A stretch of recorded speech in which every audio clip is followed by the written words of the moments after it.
Hello, and welcome to Better in Theory podcast number 3. In the effort of being consistent, I am doing today's episode solo. I'm probably going to do like every other episode solo, like do my take after having the conversation. And then have conversations with friends, families, guests as they are capable to join. So today, we are going to be jumping into confidence, vanity, and looking good. This was a topic last week on when do things kind of cross from vanity or from doing what's better for yourself to vanity and treating your body like a temple to vanity. And today we are going to be addressing all of those things. So I think there's so much hate on women that get Botox done. They're high maintenance. Maybe they have their lashes done or they have extensions. And I think in full transparency, it's total BS. I think it's BS that women are judged for wanting to make themselves look good. And consistently, society is pointing fingers at her and her and her and trying to say that she's not good enough at this or she's not good enough at this or she's fake or she's not pretty enough or she's too flashy or she is wearing too much makeup. And I think that's what creates all of this. So everybody wants to be judgmental of the fashion industry and of filters and unrealistic expectations for models. And what people don't understand is our focus and the judgment around these things is what causes that issue. But is it really even an issue? So I think this is more standardized depending on where you're at in the country or what country you're even in. But being beautiful is more and more accessible. People are able to get Botox, lip filler, literally like anywhere here in South Florida. I could drive 5 minutes down the road and there is going to be some med spa that does fillers, Botox, micro needling, laser hair removal, etc. And it's so accessible now.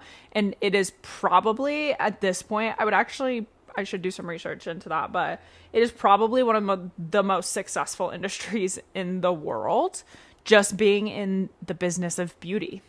I think that accessibility is what makes it nowadays so difficult for people to really differentiate themselves. I mean, earlier in my first episode, I discussed the fact that literally everybody in South Florida is beautiful. Well, the reason everybody in South Florida is beautiful is because beauty is so accessible down here.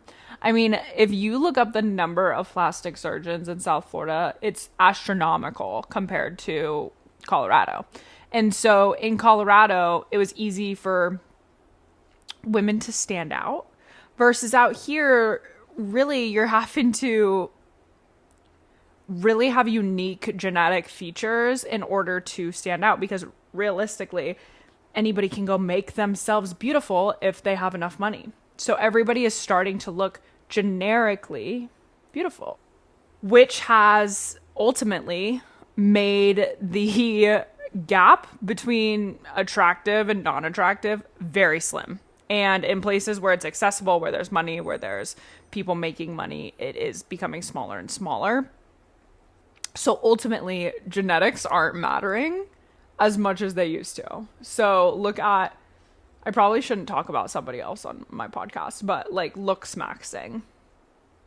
It's a huge trend. And there are millions of people buying into this like looks maxing and wanting to make yourself look better. Well, majority of it is done by doing plastic surgery and having all of these cosmetic treatments. Being able to tell if somebody is naturally beautiful is so much more difficult nowadays because being beautiful is accessible. And this is a really hot take, but is that necessarily a bad thing? I think so many people talk about pretty privilege and the opportunities that people get by just being attractive. And having access to make yourself attractive is just giving more people opportunities that they didn't have before because they weren't, quote, pretty privileged. And so I think you're kind of at a rock and a hard place of, if you can afford it, you love it. If you can't afford it, you judge it. Or from the faith-based side of things, I mean, God made us perfect. So why are we changing things? Personally, I think that getting up in the morning and trying to make yourself look your best isn't wrong. When you brush your hair and you brush your teeth so that they don't get yellow, and you put on a little makeup, or you put lotion on your face and sunscreen, nobody's judging that, right? Because you want to look nice. You want to wake up in the morning, look like you didn't just roll out of bed, right? We take showers so that we don't look dirty, so that we don't smell. And yes, doing all of these aesthetic treatments and plastic surgery is an extreme of those things, but are they not the same? Is there not the same intention behind them? That's what I have to say for the haters on plastic surgery and medical aesthetics.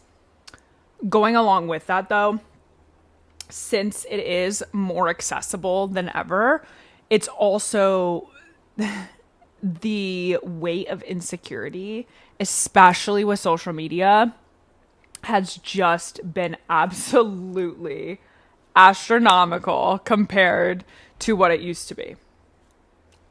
And I think that's where so many people lean into, oh, this is self-improvement, and I'm going to spend thousands of dollars because I'm insecure about this one thing, and I'll be happy if I just do this one thing.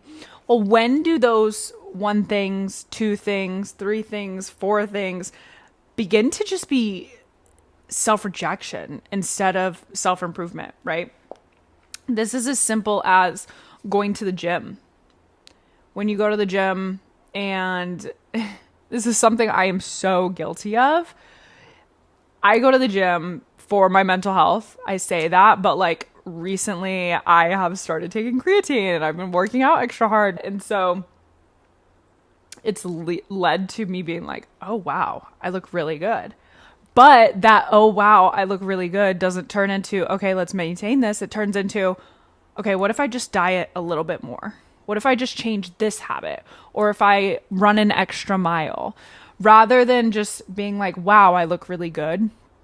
Now it's just turning into, how do I maximize this? How do I keep getting better? How do I keep getting better?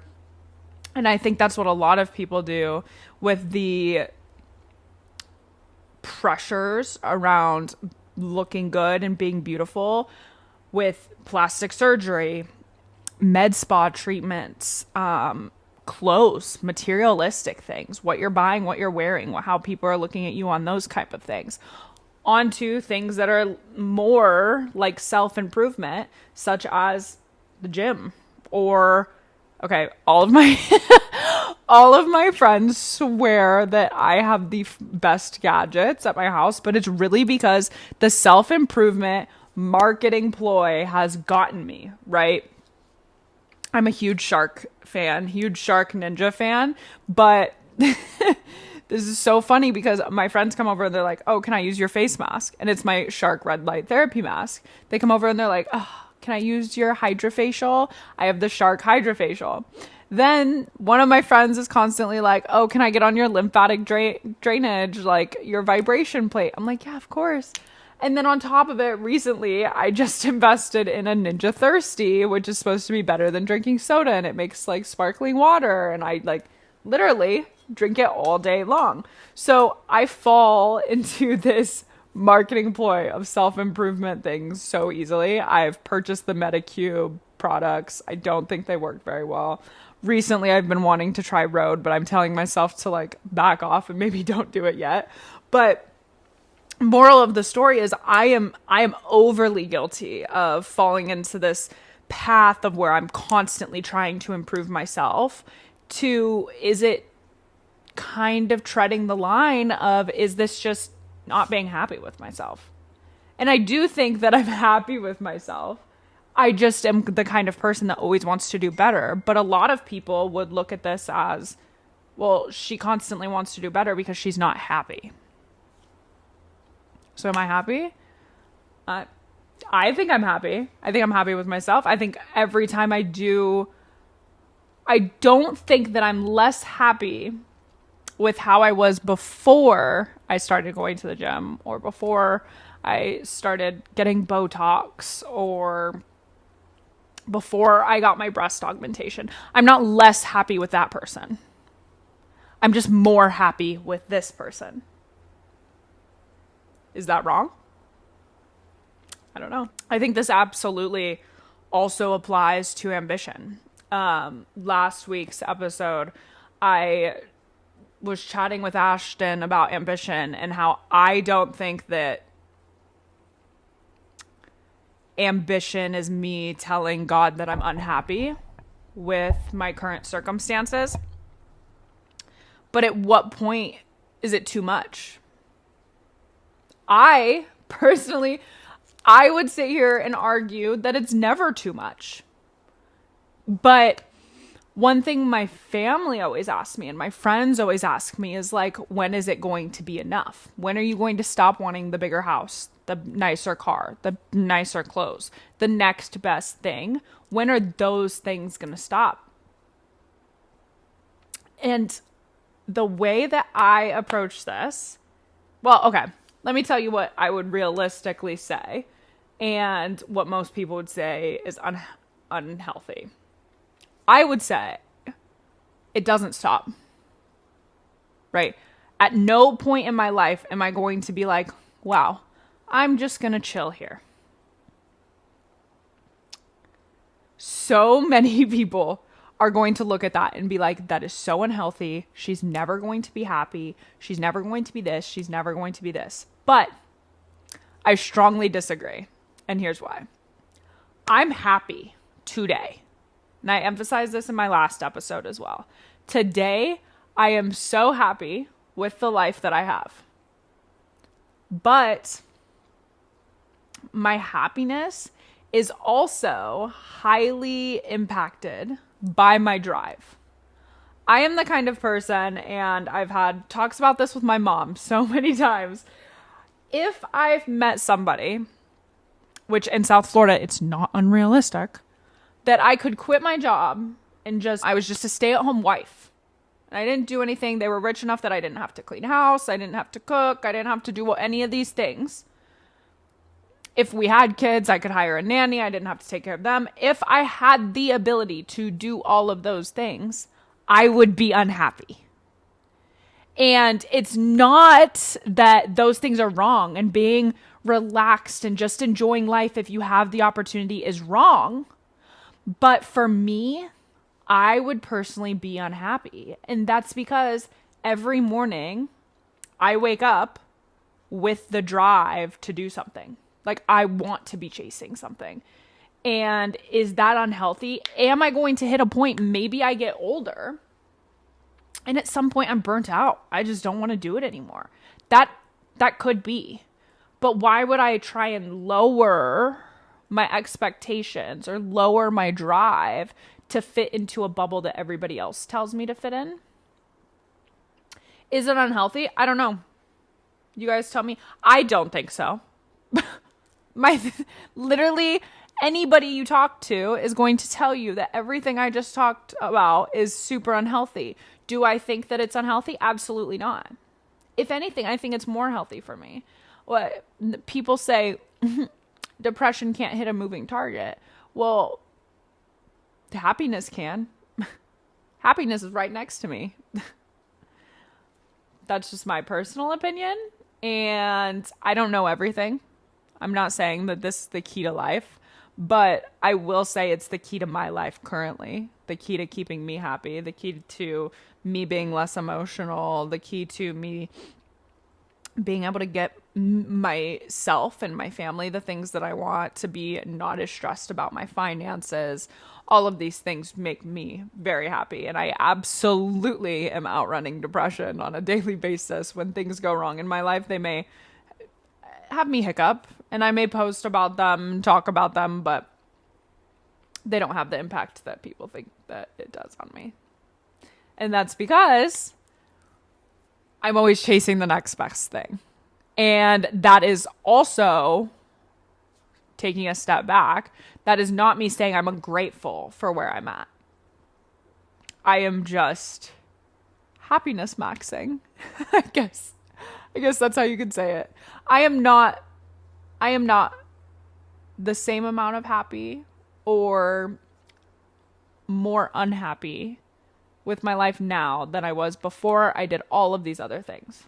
And I'm not looking down on myself 3 years ago before I started focusing on the gym and moving to Florida and focusing on what I look like on a regular basis and getting my dog. And I'm not saying, wow, that person is so unhappy, because she wasn't unhappy, living in Colorado probably. But other than living in Colorado, I mean, I'm not looking at that and saying I wasn't happy enough. I'm just saying she was happy, but now I'm happier.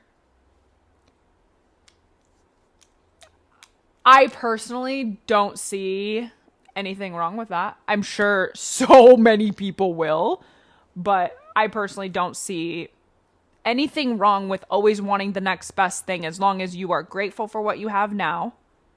But the next best thing might make you even more grateful, even more happy.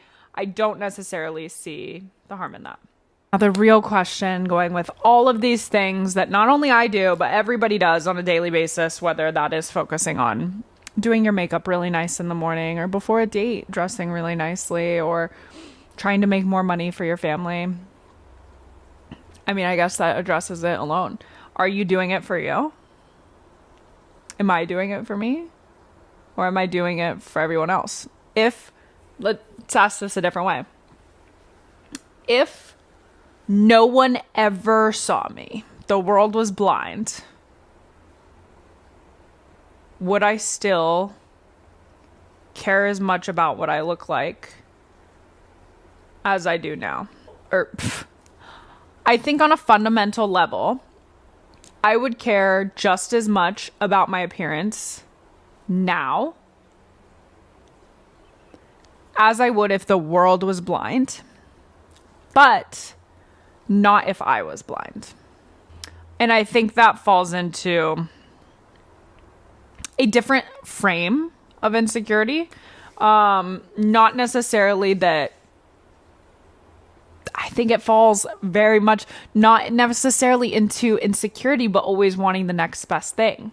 If you saw somebody that had, like, you had the cutest dress you owned on, and then you saw somebody with like a cuter dress, like, you're like, oh, are you going to say, no, I'm happy in my dress? Or are you going to say, oh, well, where'd you get that dress? It's so cute. I feel like we are predisposed to always want the next best thing. It doesn't mean we're ungrateful for or uncomfortable in what we currently have. I think it's just a matter of we're predisposed to want what's shinier, the shiny new object. And I don't think we necessarily have to do it for ourselves. I think we can do it for other people too. I mean, me personally, I love, oh, this is my love language, gift giving. I love buying people things. And I love buying them the next best thing. Like, it's not like, oh, let me buy you AirPod Maxes, and 5 years from now I'll be like, oh, do you remember when? No. Every year I'm getting you new AirPod Maxes as they get new ones, because I want you to have the next best thing. So do I continuously improve myself and my ambition, and am I constantly after the next best thing for myself or for other people? I think it's a little bit of both, and I think that's okay. I think that it's okay that I want to have a better life for myself, that I want to be prettier, I want to look my best, I want to be more fit. I think everybody's talking about the Ozempic epidemic. And people are very judgmental towards people that are taking Ozempic. I don't think there is anything wrong with people wanting to do better for themselves. There is nothing wrong with people wanting to be healthier, skinnier, more fit, more athletic. I don't think there's anything wrong with that. I know people that are on Ozempic that it is making them much healthier and happier. And so I see nothing wrong with that. Are they doing it for themselves or other people? Who fucking cares? Why does it matter who I'm doing it for if I'm doing it to better myself? If I decide to go to therapy because I don't want to lose this man out of my life, but therapy is going to help me, who cares if I'm doing it for me or for him? Who cares if I'm bettering myself? Okay, the next segment is very Miami specific, and I think we've like really beating a dead horse at this point. I mean, I've made it very clear, and everybody knows that Miami is so freaking different from the rest of the world. Like, does this environment shape our priorities? Absolutely. Absolutely. When I was in Colorado, and this isn't,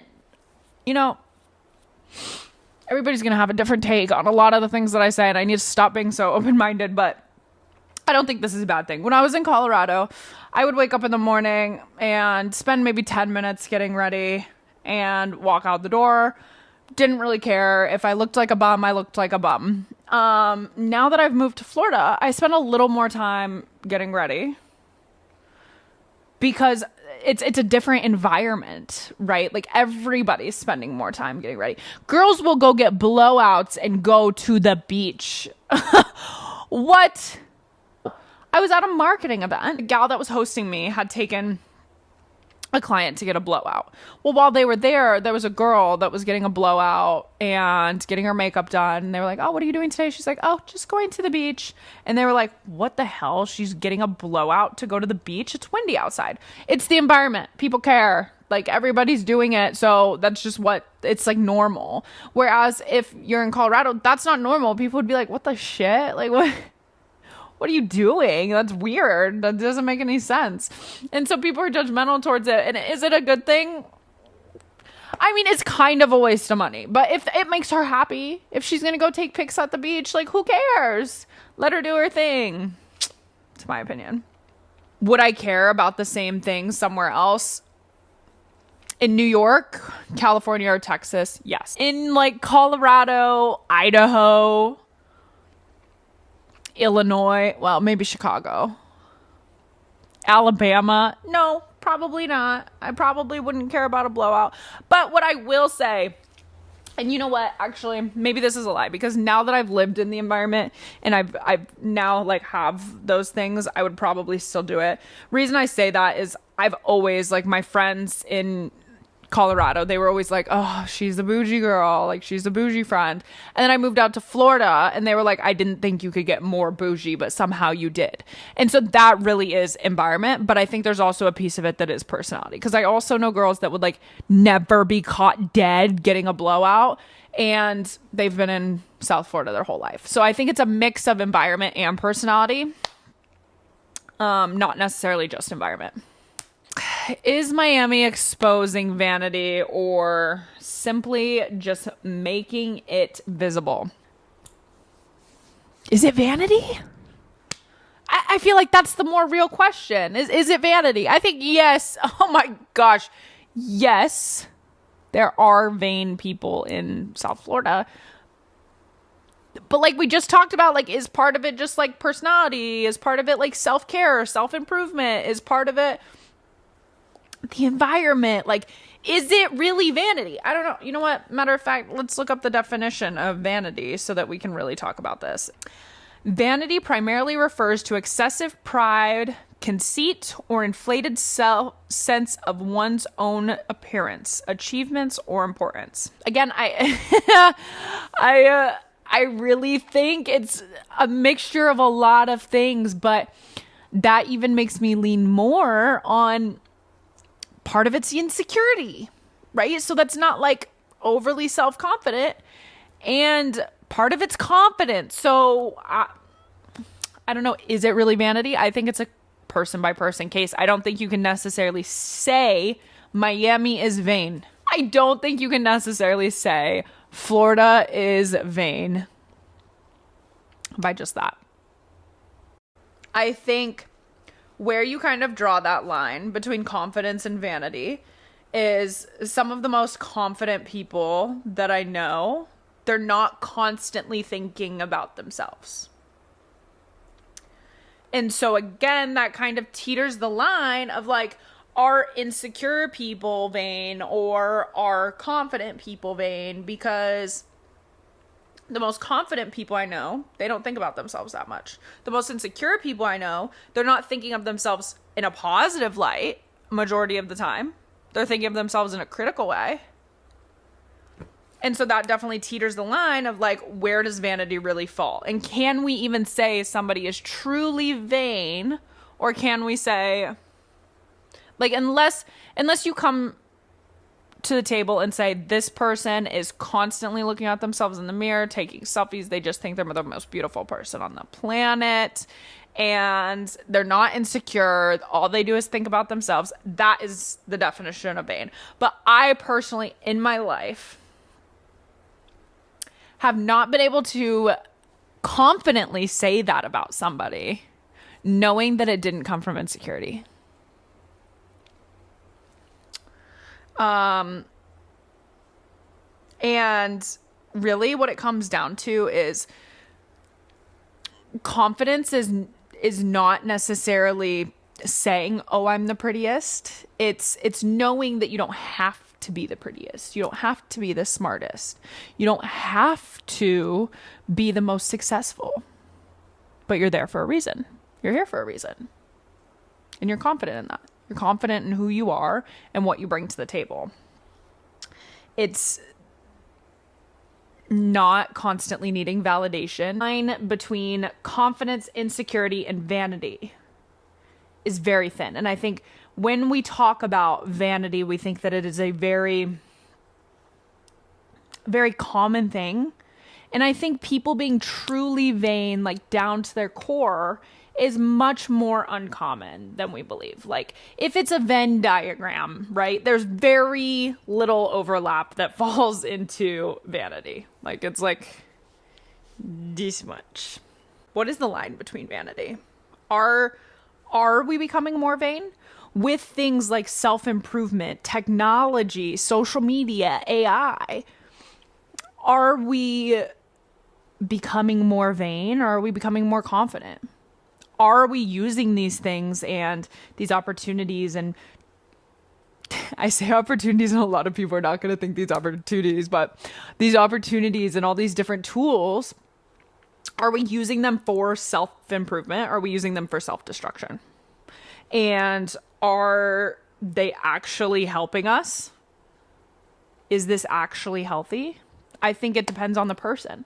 I think it truly depends on, am I doing it because I am driven and I want these things? Or am I doing it because I want other people to know I want these things or that I have these things? Or is both selfish? That's something to think about. Whether you're doing it for yourself or other people, like, is it selfish? And then lastly, what would you stop doing if nobody else could see it? This one's a tough one for me because I work from home. I live alone. Like, people don't see me very often. There's not a lot of things that I would stop doing that I don't already not do. I would say my lashes, maybe, if I didn't have a mirror. Because if I saw myself in the mirror and I didn't have my lashes on, it would throw me off. Like, really, I do my lashes for myself. I think I would almost do the opposite. Right? Because my family loves to be judgmental about things that I do, like my lashes. I think I would do more of what I wanted if other people didn't see me. Like, I would have more tattoos. I would dye my hair more colors. I think I would just be a little bit more expressive, actually. I would have more lip filler. Like, I think there's just some things that I would do that I don't do now because I'm of the fear of my family who's not overly in like the beauty industry and like focusing and like in this environment where it's normal. I don't do them now because of how they would view me. Yeah. So as like self-improvement and self-care and all these things are becoming a hot topic on social media, but also it's almost becoming like a joke. Like people are joking, taking care of yourself. They're joking being overly at the gym, using red light therapy. Like when you see the girls on TikTok and they're like in their bonnets with the red light therapy masks and people are commenting and being like, that can never be me. I sleep with my makeup on. They're like joking, taking care of themselves. I think the ultimate goal and something that like I challenge, because yes, we all think like it's a hoax, it's whatever, like it's so stupid that people are like overly caring about these things. I literally saw a TikTok of this guy that was like, why the hell are you worrying about getting 8 hours of sleep, working out every day, stopping drinking, doing all these things like you're in your 20s, which hot take, but agree, right? But I think there's balance, right? I don't think the goal is to stop improving ourselves. I don't think the goal is to say, today I'm just going to be a loser. I'm just going to lay around, not do anything. I'm going to go get drunk and I'm going to eat a bunch of food that's bad for me. I'm going to do drugs. I'm going to do all those things. That is not what we should be doing. I don't think that we should stop improving ourselves. Maybe the goal is to simply make sure that when we are focusing on this self-improvement, that it is coming from a place of self-worth and self-respect rather than self-rejection. Thanks for joining today.